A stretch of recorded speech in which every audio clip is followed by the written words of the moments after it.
My name's Greg Knapp. This is the Greg Knapp Experience, your 20-minute thrill ride for your commute or your workout. Biden says that this continues to be a pandemic of the unvaccinated, but is that what the science says? All of a sudden, liberals want to change the way we factor COVID hospitalizations. Georgia opens an investigation into 2020 ballot harvesting.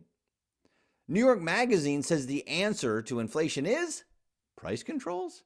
And the top 5 outbound mover states, all run by Democrats. All that and more coming up in this edition of the Greg Knapp Experience. Let's go. All right, so let's get started with Biden. He came out and he gave his little talk, and he's still saying things that his CDC said back in April just really is not true. Give a listen here. Continues to be a pandemic of the unvaccinated. So we got to make more progress. And for patients who still haven't gotten your kids vaccinated, please get them vaccinated. Look out for their interest here. It's the best way to protect them. Okay, so much wrong in such a little amount of time. Let's get right to what it is here. This continues to be a pandemic of the unvaccinated. Is that really true? Well, it used to be true. It used to be called breakthrough cases when it was rare that somebody who was vaccinated contracted COVID, but not so much. December the 10th, it was reported by Reuters, most of the early cases of the Omicron variant in America were fully vaccinated, like over 70%. Now, it's true, most were travelers, so all the international travelers had to be vaccinated. Okay, got you. But now, as of January 4th, Houston Methodist Research Institute study came out showing that Houston is now reporting nearly half of all hospitalized Omicron cases are vaccinated. 9.9% had been vaccinated and boosted. So I don't think what you're saying is true anymore, Joe Biden, based on this thing called the science. And then to talk about the kids, your teenagers and younger in school are more at risk of dying on the way to school in a car accident than they are from COVID. That is a fact. That is not an opinion. And yet he's saying that's the safest way. No. So then we go to Jessica Chasmar. She points out even more about the erroneous nature of Biden's statement right there, because for months Biden's been saying this, that the continued spread of the coronavirus is a pandemic of the unvaccinated. However, the Centers for Disease Control, since at least April, 6 months now, has been saying that it's not. The unvaccinated, not the vaccinated, the unvaccinated, says Biden. Everybody talks about freedom not to have a shot or a test. But guess what? How about patriotism? How about making sure that you're vaccinated so you do not spread the disease to anyone else? Again, the CDC since April, quote, people can still get sick and possibly spread COVID-19 to others after being fully vaccinated. Yeah, they can. And the unvaxxed can possibly spread it too. No doubt about it. Now, the science had been saying that it seemed like the unvaccinated were more likely to get it. The unvaccinated, therefore, more likely to spread it. But now with Omicron, we're not so sure that's true anymore. But we definitely know that the vaccinated can catch it and can spread it. In fact, have you noticed how the term breakthrough cases isn't being used very much anymore? While the COVID-19 vaccines can prevent severe illness, hospitalizations, and death, breakthrough infections still can and do occur, the CDC said over the summer.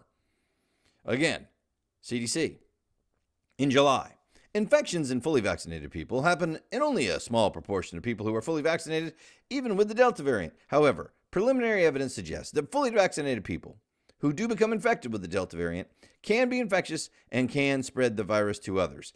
And Biden is still saying the same old stuff. Why? He needs to stop lying. Look, just be honest, because honestly, it still looks like being vaccinated helps you. If it doesn't help you in terms of not getting Omicron, it sure looks like it still helps you in reducing the severity and reducing whether you die. That's good. And if the science still says that, then push that. But don't keep saying things that now have been proven not to be true. See, the more you lie, the more people won't believe you. And the more you lose trust. The boy who cried wolf. I mean, it's simple stuff. CDC expects that anyone with Omicron infection can spread the virus to others, even if they are vaccinated or don't have symptoms. That was December 20th. And yet here's Biden still saying the same old thing that he's been saying. On November 3rd, Biden urged Americans to get their children vaccinated to stop the spread. October 7, while defending his vaccine on healthcare workers, he said, vaccinated workers are protected from COVID and cannot spread it to you. It's just a flat out lie. July 21, town hall on CNN, Biden, you're not going to get COVID if you have these vaccinations. That is just a flat out lie. The U.S. recorded its record number of COVID-19 cases for a single day this week on Monday, almost doubling the previous record of about 590,000 set just 4 days earlier.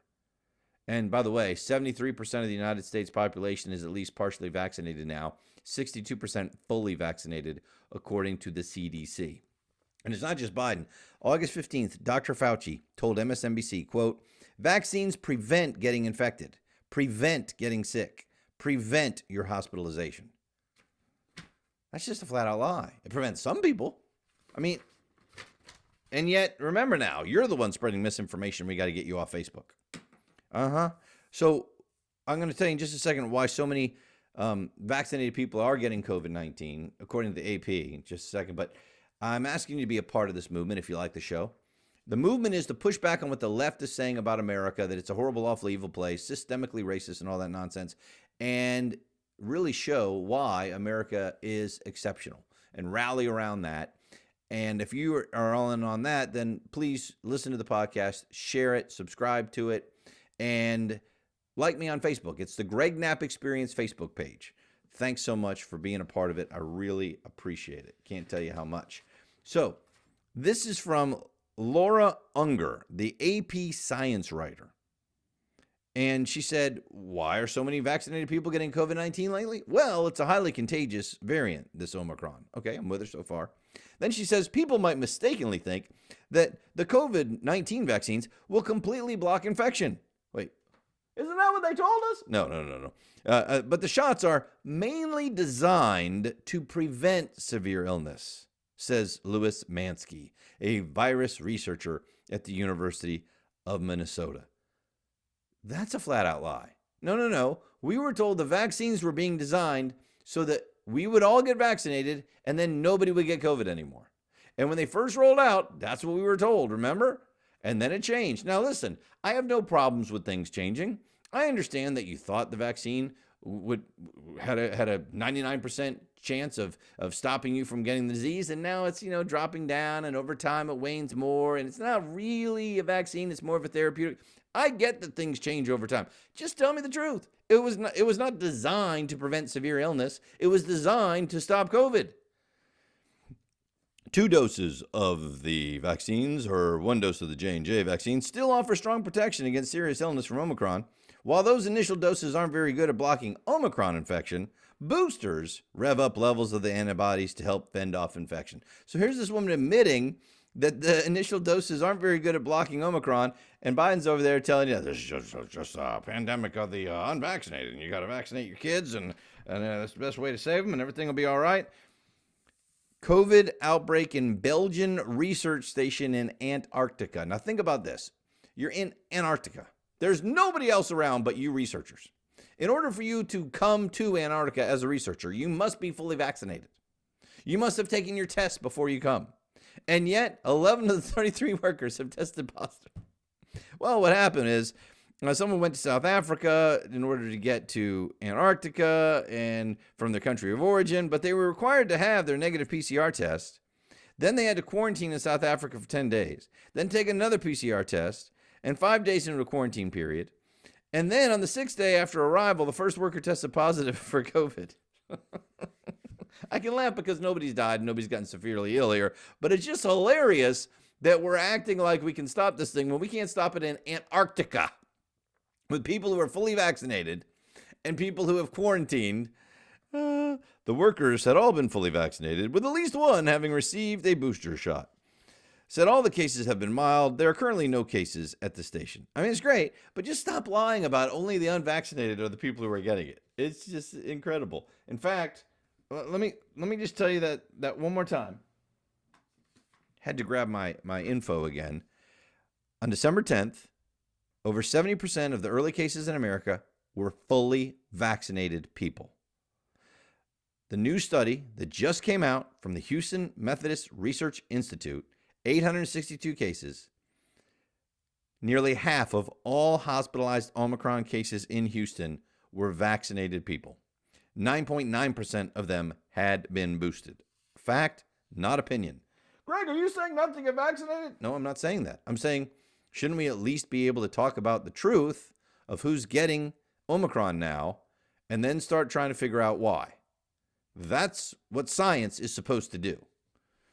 Meanwhile, it seems like the liberals are starting to come into our side of understanding maybe everything's not been done exactly right here with this COVID thing. Let's start with the new New York governor, Miss Hochul, because she's come out and said, we need to make an adjustment on how hospitals report patient intake. We need to distinguish between hospitalizations with COVID or because of COVID. Wait, haven't we been saying that for the last 2 years? Yes, we have. And haven't people called us conspiracy theorists for that? Yes, they have. Haven't they tried to get us off all the platforms? Yes, they have. But now that a liberal's in charge, Biden, now we have to say, wait a second, maybe these hospitalizations aren't as many as we actually think, because when people come in for surgery or a broken leg or whatever, they test you to see if you have COVID. And if you do, then all of a sudden you're a COVID hospitalization. Now, you didn't come in for COVID. You may even be asymptomatic, but we're going to call you a COVID hospitalization. So now, finally, the liberals are starting to figure this out. So here she is, Ms. Hochul. We're looking at a critical moment. We're going to start asking some questions. We talked about the hospitalizations, and I've always wondered, we're looking at the hospitalizations of people testing positive, Dr. Hochul said. Is that person in the hospital because of COVID? Or did they show up there and are routinely tested and showing positive, and they may have been asymptomatic or even just had the sniffles? Oh, she's always wondered that. Someone is in a car accident. They go to the emergency room. They test positive for COVID while they're there. They're not being treated for COVID. Kind of sounds like a conspiracy theory. I don't know where she got this stuff. Hospitals must now clarify if patients with the virus came to the hospital due to symptoms or because of some other ailment. I just always want to be honest with New Yorkers about how bad this is, she said. The sheer numbers of people infected are high, but I want to see whether or not the hospitalizations correlate with that. And you know what? She's right. The point is, it took the liberals so long to finally be right, and they're not even willing to admit they were wrong and, maybe throw a little credit to the people who have been saying this for the last 2 years. Florida Governor Ron DeSantis, who has been saying this, also has urged hospitals in Florida to distinguish which patients with COVID are there because of COVID or were just found to have COVID once they came in for something else. Yep. New York, another one. The New York Times. They have a writer now who has also just had this epiphany. And of course, he thinks he discovered it, that America sacrificed children's well-being for the sake of adult safety in the name of COVID-19. Tim Needs pointing this out. Tuesday morning, the New York Times morning newsletter. Since the start of COVID-19 pandemic, Americans have accepted more harm to children in exchange for less harm for adults. Yeah. American children are starting 2022 in crisis. This is New York Times' David Leonhardt. I have long been aware that the pandemic was upending children's lives, but until I spent time pulling together data and reading reports, I did not understand just how alarming the situation had become. Yes, some of us had been reading reports and looking at the data and using common sense since this thing started, and we were called horrible, awful, evil people who wanted children to die. Children have always been the least impacted by this. It's always been worse to keep them home than to let them go to school. And finally, some liberals are admitting it. And once again, not a shred of credit given to people like you and me who have been saying it since the beginning. In the newsletter, Leonard noted that due to lockdowns and other measures such as out-of-school learning via video calls, children fell far behind in school and have not caught up. Shocking, who would have thought? Additionally, the writer stated that mental health problems, adolescent suicide attempts, gun violence, and other behavioral issues amongst children have increased. Really? And Leonard acknowledged that large parts of society falsely believed children would inevitably suffer from the virus. Wow! I mean, this drives me nuts. He also shared his column via Twitter, stating he wasn't sure that many people fully grasp the depth of the damage being done to children. Yeah, we grasped it. We grasped it a long time ago. And all of a sudden, you're the one thinking that you discovered this new thing. Eureka, I found it. No, dude, we found it a long time ago, and you're finally catching up and now acting like you discovered it. Man, it's enough to make your hair fall out. I still got some. Thank you. It's not looking great today, but. And I love this from Guy Benson. He talks about, look at what the CDC has done. Now, remember, it's all about the science, and we're supposed to ignore scientists like Dr. Malone, who was on Joe Rogan the other day. And if you haven't heard that, I highly encourage you to do it. He's the dude that came up with the mRNA technology that's used in the vaccines. He's out there talking about problems with the vaccine, and so he's promptly deplatformed from Twitter, has been deplatformed from LinkedIn. The Joe Rogan Malone interview has already been taken off of YouTube. You know, he can't be trusted, but the CDC can be trusted. Oh, really? Guy Benson. Over the holidays, the CDC informed Americans that Omicron had become the dominant COVID variant in the United States. A week before Christmas, we had headlines that Omicron had come to represent nearly 3/4 of the new cases. But a week and a half later, did we say 73%? We meant 23%. Wait, what? 23%? Yeah. The most recent reports show that as of December 25, 59% of all U.S. infections were caused by Omicron. Delta accounted for 41%. Okay, so wait a second. So they first said 73% of COVID infections were Omicron in mid-December. Then they changed it to 23%. And now they're saying, well, the real stat of Christmas was about 60%. Huh? And these are the people, this isn't one doctor. This is the entire CDC messing this up. And it could have led to people dying. It very well may have led to people dying. How? Well, last week, the Fed stopped shipping 2 monoclonal antibody treatments due to lower efficacy against Omicron because of the CDC estimate that 73% of the new cases were Omicron. So because the CDC messed up and said the vast majority of these cases are Omicron and the monoclonal treatments don't work as well on Omicron, we're going to stop some of these shipments. Well, guess what?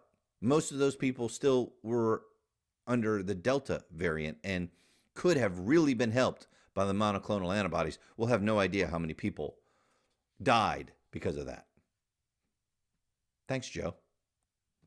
How many people stricken with Delta died because the CDC got their numbers wrong? Meanwhile, it's not just those numbers. Look at what the CDC has said about isolation times, right? They slashed them in half. Then they said no test requirement at the tail end.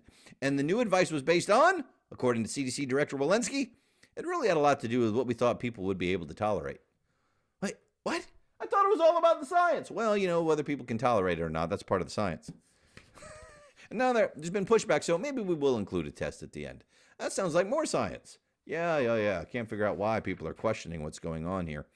And it goes right into Joe Biden's job performance. It's even worse than ever now. Sophie Mann pointing out it's a new voter survey. CNBC Change Research. Record percentage disapproved now of how Biden is running the country. In April, 49% disapproved of the job Biden is doing. Now, 56% of Americans disapprove of the job Biden is doing. 60% of the voters disapprove of Biden handling the economy. That's a 6-point decline since December. And only 44% approve the job he's doing right now. All right, how about inflation? Well, 72% disapprove of how he's handled the rapidly escalating price of everyday goods. That would be inflation. And 45%, only 45% approve of how he is handling the pandemic. Oh, also half the respondents say the White House vaccine mandates goes too far. It's going well for Joe. The Washington Examiner pointing out that I-95 snowy traffic jam. You saw it. The driver stuck on I-95 in Virginia up to 19 hours, one of the biggest snowfalls they've had in years. And the liberals tried to dunk on that new governor. You know, the people in Virginia elected that Republican governor, Youngkin, and man, he's just doing a horrible job. Looks like Youngkin failed his first test in Virginia with traffic stopped for 10 to 12 hours on I-95. Another one. Does Virginia's new governor, Youngkin, know people have been stranded on I-95 for 15 hours with no help in sight? Well, this is a good start for Look for Virginia's Governor Glenn Youngkin. Another one, collateral damage between Glenn Youngkin and the wrath of God. So just on and on and on with people trying to dunk on Governor Youngkin. And somebody tweeted in, well, hey guys, I don't know if you're aware of this, but Governor Youngkin isn't sworn in until January 15. The current governor is still Democrat Governor Ralph Northam. I'm sorry, but that's just hilarious. Number one, because of that. But number two, last time you were stuck in a blizzard on a road, did you blame your governor? I mean, what is going on where we as Americans think anytime anything goes wrong, we have to blame it on whoever is the governor or the mayor or the president? Guess what? Not everything is the fault of politicians. Now, what they're saying is because there was rain going on right before the snow, they couldn't put the normal snow melt on because the rain just washes that away. I'm sure there's all kinds of problems, and I'm sure some people did screw up. But guess what? When it snows a ton, there's going to be problems on the roads, okay? It's never going to be perfect. And you do your best and you move on. And by the way, people have been warned, you probably don't want to go on the interstate. It's going to get messy. So, I'm sorry, but sometimes these things happen. Everything is not the fault of whoever's in the White House or in the governor's mansion or in the mayor's office.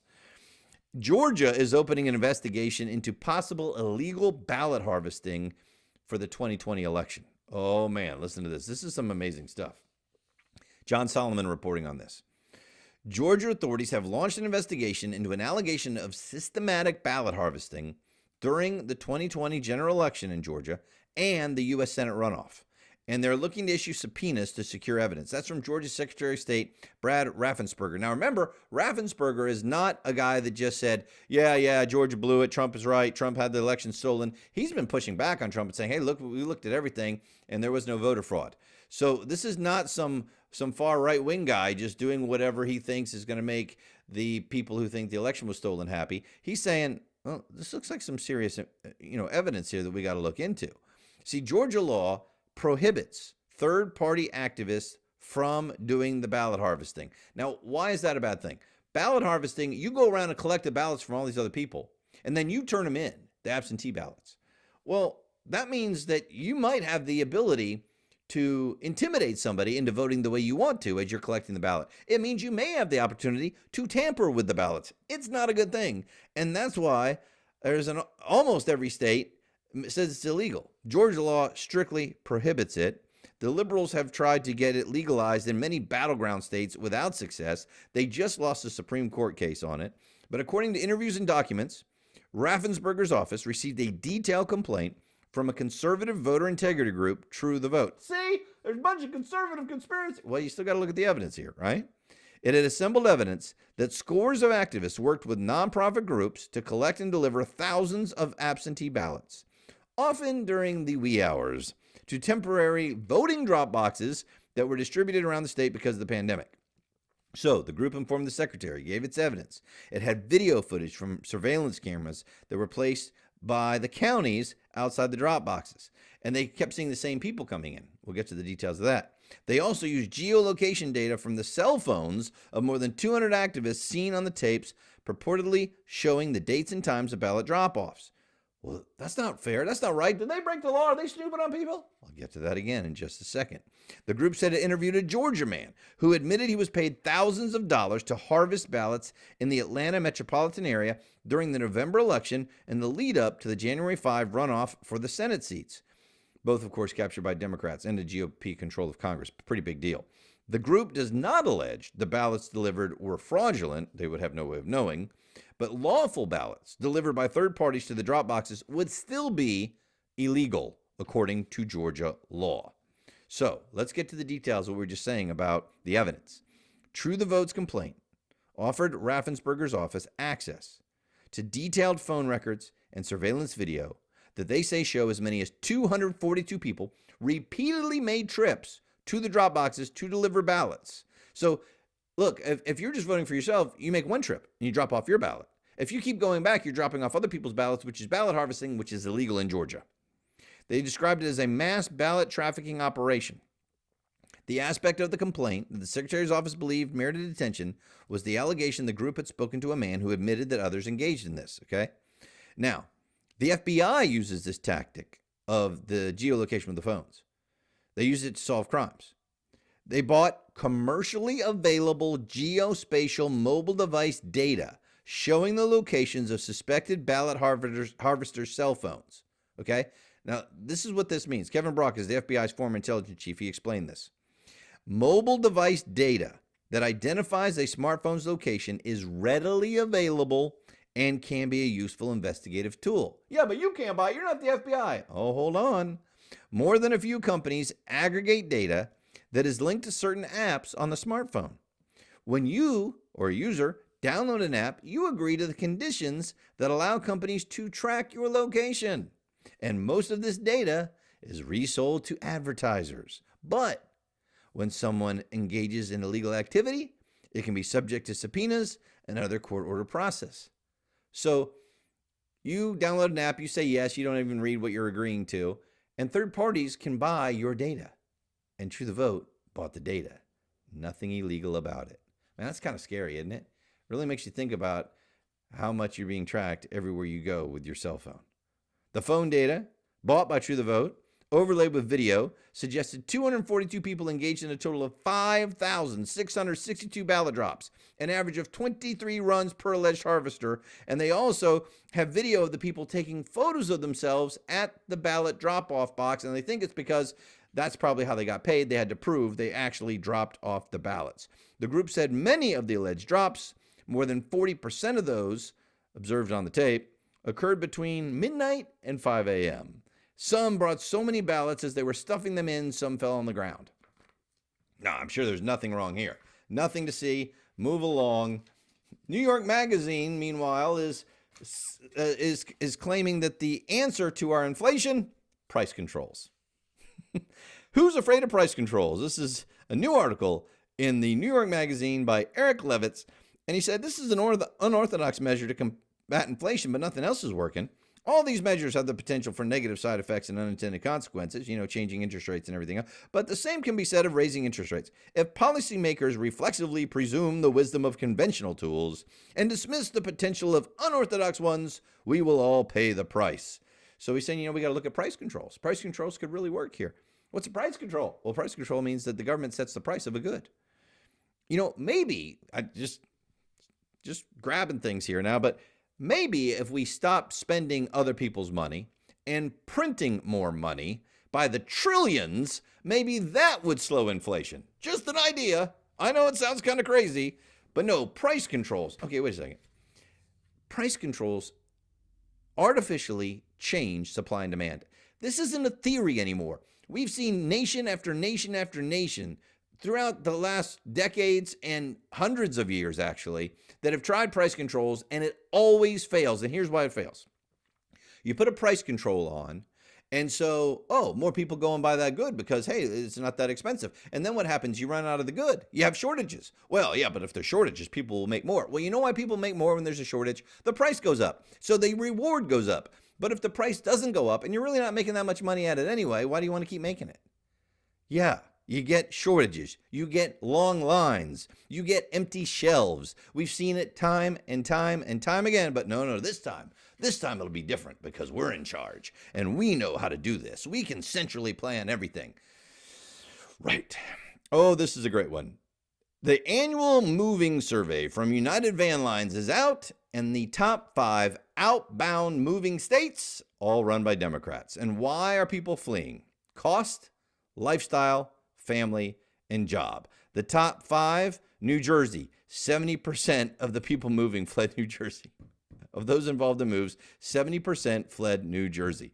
Then we had second place, Illinois, third place, New York, fourth place, Connecticut, fifth place, of course, California. Now, why did they move?